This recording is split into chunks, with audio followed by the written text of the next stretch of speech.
A gente vai ouvir mais um trechinho de algumas falas do Lula, alguns trechinhos, né, que eu separei para vocês aqui, e eu concordo aqui com o Cripa, né? O Lula esteve ontem com o Reinaldo, tem que ver nos canais progressistas, não só o Lula, como os ministros, como os deputados e senadores, e essa é uma das lutas que eu tenho tido aí, viu? Vamos conferir. O que não dá é para não dizer a verdade para o povo. Veja, 73% das coisas que os Estados Unidos exportam para cá é tarifa zero. Tarifa zero. 8 dos 10 produtos mais importantes é zero. E, em média, eles pagam 2,7% de imposto. Portanto, não há o que reclamar do Brasil. Eu acho que o presidente Trump precisa ter uma assessoria que mostre um pouco de conhecimento do Brasil. Se montar uma assessoria com o filho do Bolsonaro, com a pessoa ligada ao Bolsonaro, vai ter sempre informações deformadas e erradas. Sabe? É isso. Presidente, então vamos à veia. O senhor acha que é uma interferência para tentar ganhar a eleição em 2026? Ele quer eleger o presidente do Brasil em 2026? Eu acho que ele quer. Ele até poderia vir fazer palanque aqui para o Bolsonaro, para quem seja dele. Eu não tenho nenhum problema. Bolsonaro não vai.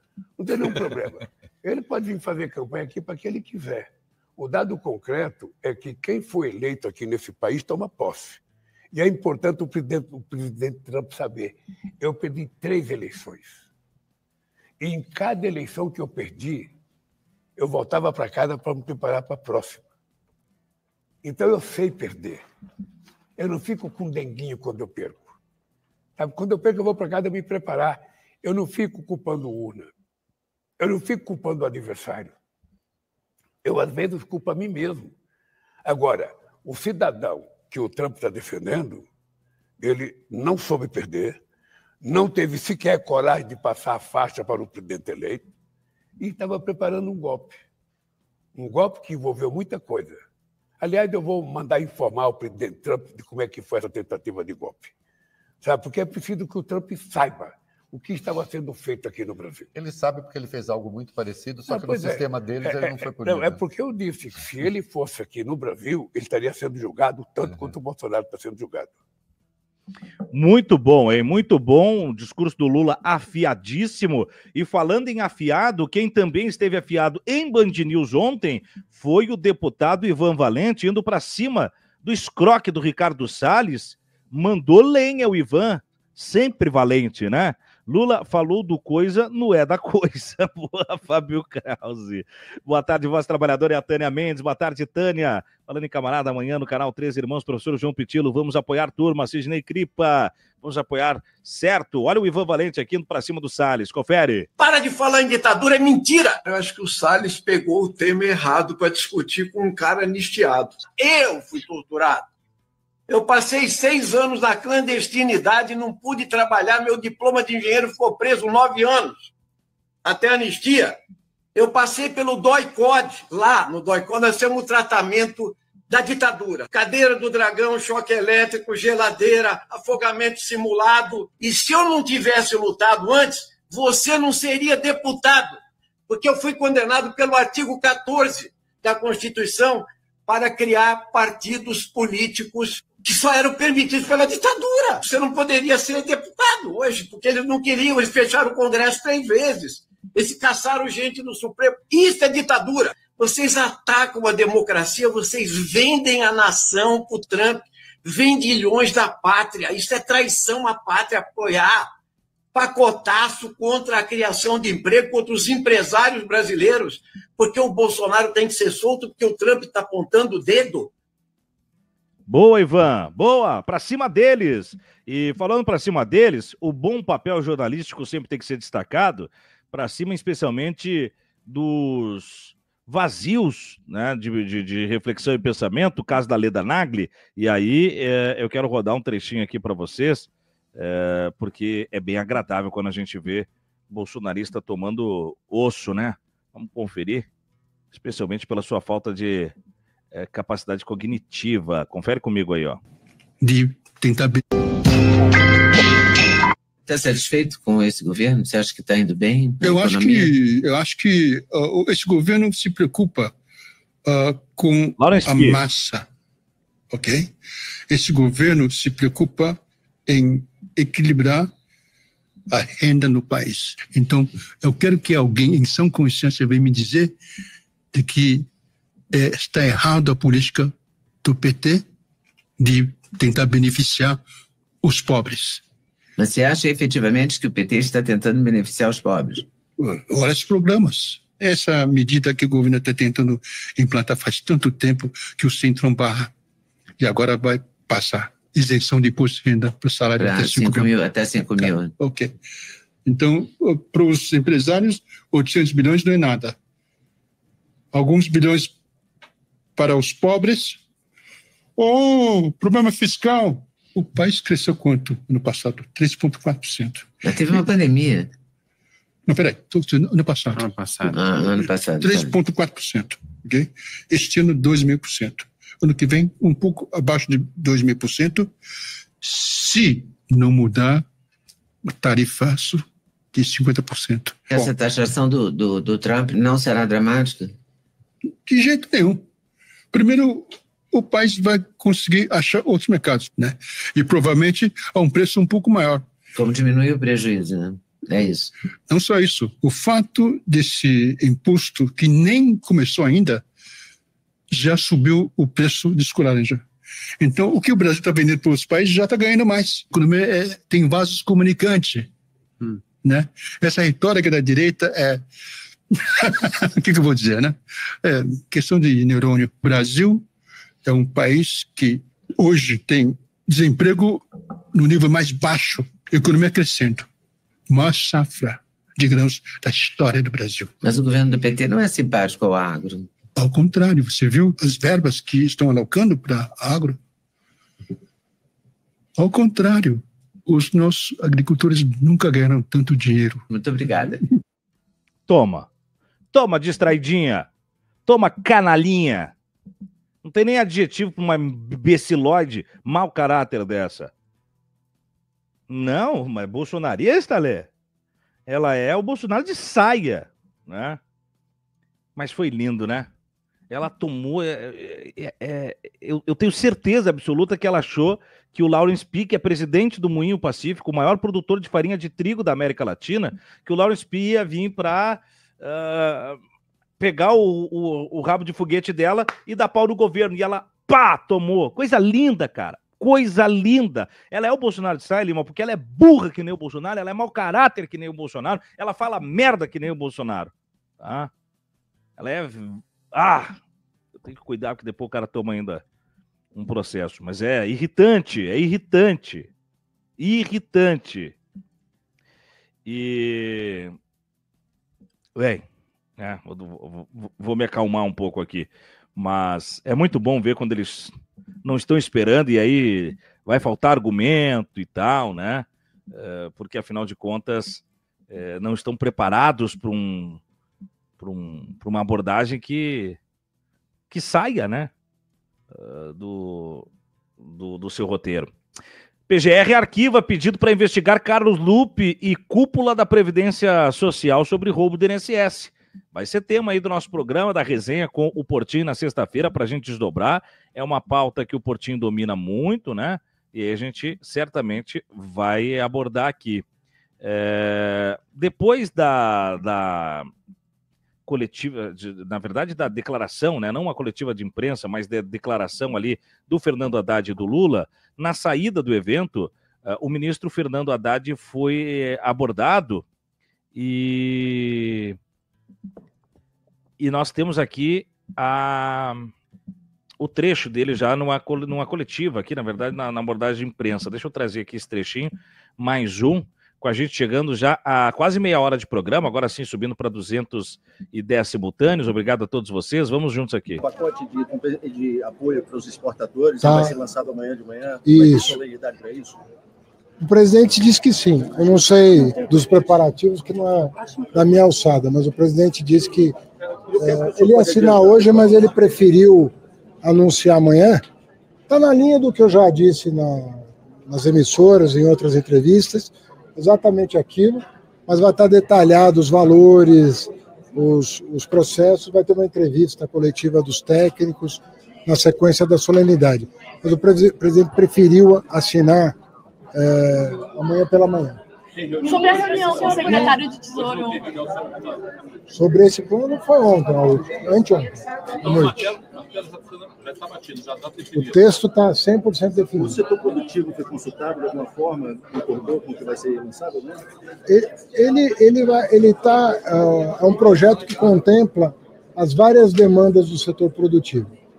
Nós tivemos reuniões com os setores produtivos e eu penso que, dentro dos limites estabelecidos, ele contempla particularmente os setores afetados pelo tarifaço. Sobre a reunião com o secretário de Tesouro americano, o diálogo foi interrompido ou tem a possibilidade de uma remarcação? É com eles agora, né? Quem desmarcou... Estão dialogando para essa remarcação ou, por enquanto... Não, as assessorias se falam, inclusive.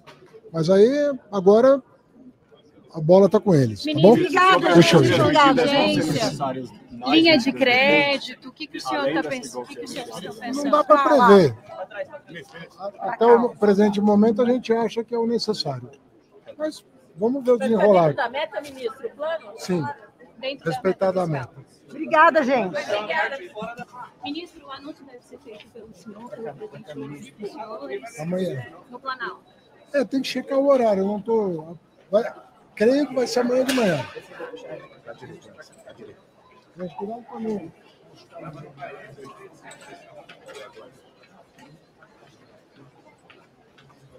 Aí ficou só ele caminhando ali, né?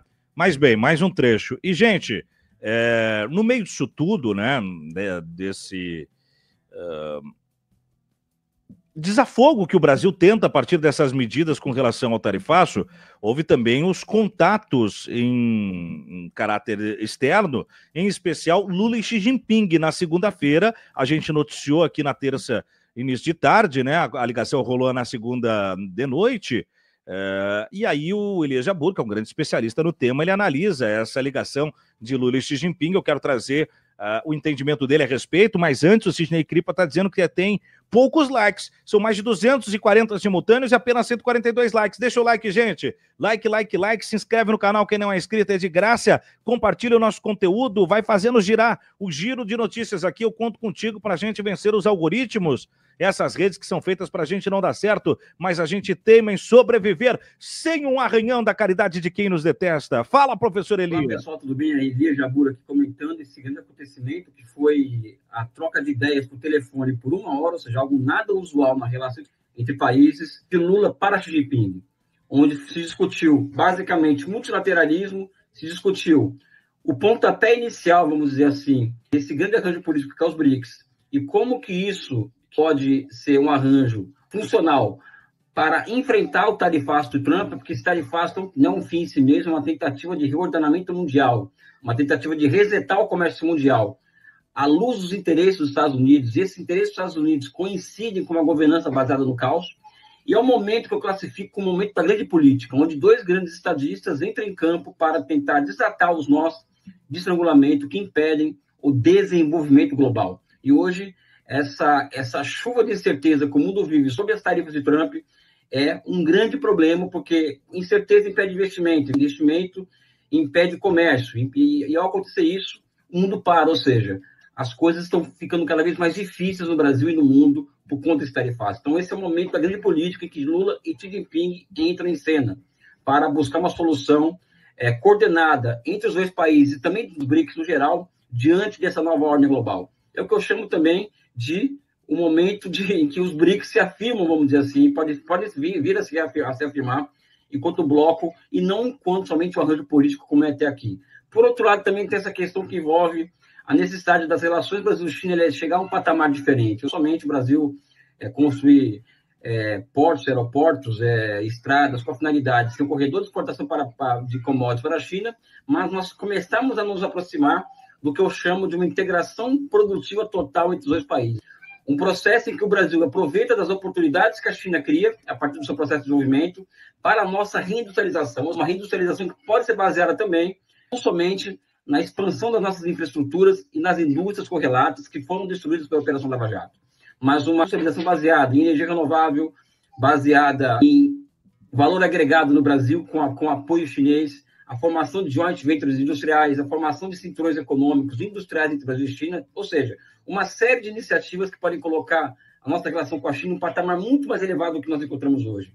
Então, existe sim um alcance estratégico profundo dessa ligação de Lula para Xi Jinping, e essa história, repito, de que vamos usar uma lição de autossuficiência para o mundo é algo a se pensar com mais profundidade, né? Então, eu fico por aqui. Eu peço para refletirmos sobre esse momento, como o momento da grande política, onde grandes estadistas entram na sala para desatar os pontos de regulamento da economia internacional. Forte abraço, beijo no coração de vocês. Muito bom, tá aí o Elias Jabbour, um belo trecho aí sobre a ligação de Lula e Xi Jinping e o que representa essa conexão do multilateralismo e as lideranças do BRICS. E tem um outro trecho do Elias, eu sou fã do Elias demais, né? Em que ele fala sobre a regulamentação das Big Techs e as questões de soberania nacional, no momento em que isso está sendo muito debatido, por exemplo, lá nos aspectos de proteção aos infantes na abordagem do FELCA. Vamos analisar esse trecho, então, vamos ouvir. A audiência está subindo cada vez mais, já a gente vai bater os 300 simultâneos, que são, em média, aqui a nossa base, e que normalmente já arranca rápido no programa, mas hoje, por problema técnico, ficou um pouco debilitado. Vai compartilhando, deixando o like, se inscrevendo no canal e mandando recado. Regulamentar o que acontece nessa selva é fundamental. Olá, pessoal, tudo bem? Elias aqui, passando aqui fazer um comentário rápido sobre esse vídeo que está viralizando, que expõe de forma nua e crua como as redes sociais transformaram, a internet se transformou num território livre da pedofilia, da utilização de forma inapropriada de imagens de crianças, enfim, uma coisa horrorosa, né? Deixar muito claro, pessoal, quem é nessa história, tá? As pessoas sérias, as pessoas que têm uma visão de país, uma visão de funcionalidade das redes sociais, é a favor da regulamentação, né? Não é a favor da censura, não é a favor do controle pelo Estado, nada disso, é regulamentar. O que pode e o que não pode. A vida é desse jeito. E mesmo o capitalismo ainda é feito de regras, né? Regras e instituições. Por outro lado, é uma questão que envolve diretamente uma questão de soberania nacional. O Brasil tem que ter suas próprias Big Techs. Por quê? As nossas Big Techs são aquelas que vão poder manejar os dados gerados por brasileiros. E também todo mundo que estuda sabe que as Big Techs americanas são instrumentos e braços do Estado americano para operar mundo afora, né? Então, essa questão de soberania não envolve expulsar as Big Techs estrangeiras do Brasil. Envolve o Brasil construir as suas próprias Big Techs. Vocês vejam bem, a discussão começa com um comentário de um vídeo que está viralizando e acaba passando pelo papel nocivo do bolsonarismo nesse debate e terminando na questão que envolve a soberania e a necessidade de políticas industriais no Brasil orientadas à construção do nosso próprio sistema nacional de internet, que envolve a construção das nossas próprias Big Techs, como a China fez. Nesse ponto é interessante copiar o que os chineses fizeram, porque envolve uma questão de segurança do país, né? Ou seja, um país estrangeiro não vai se utilizar dos dados dos seus cidadãos para poder promover a desordem no país, abertamente, e, por outro, é uma questão de controle do que acontece nessa selva, né? Como eu estou costumando dizer aqui, né? Ou seja, a pedofilia na China é proibido, né?